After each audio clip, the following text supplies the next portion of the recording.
Petrol के बाद अब डीजल की बारी। Isobutanol as a independent diesel के अल्टरनेटिव के रूप में इसका भी विचार किया गया है, उसके ऊपर भी काम शुरू है। जी हाँ, 20% तक पेट्रोल में इथेनॉल मिलाने के बाद में अब सरकार का प्लान है डीजल में भी 10% तक आइसोब्यूटेनॉल मिलाने की। गवर्नमेंट का कहना है कि इससे किसानों की कमाई में वृद्धि होगी, पोल्यूशन घटेगा और दूसरे देशों पर डिपेंडेंसी कम होगी। मगर इससे सवाल अब ये उठता है कि कैसे। गवर्नमेंट की संस्था ARAI के अनुसार डीजल पर पहले भी इथेनॉल ब्लेंडिंग करने की कोशिश करी गई, लेकिन केवल 7.7% ब्लेंड करने के बाद में ही माइलेज 15% तक घट गया और धुआं यानी कि स्मोक 37% तक बढ़ गया। तो गवर्नमेंट अब लेके आई है इथेनॉल का बड़ा भाई यानी कि आइसोब्यूटेनॉल, जो कि बनता है मेनली गन्ने और मक्के की फसल से।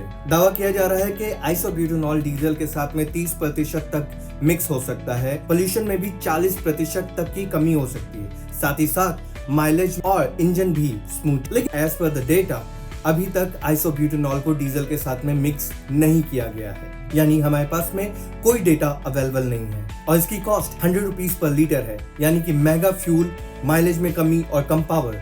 इसमें फायदा किसका है ये तो आने वाला समय ही बताएगा। कमेंट करो और हमें बताओ कि तुम्हारे पास में कौन सी गाड़ी है, साथ ही साथ में तुम्हें इस ब्लेंडिंग से फर्क पड़ेगा या नहीं, क्योंकि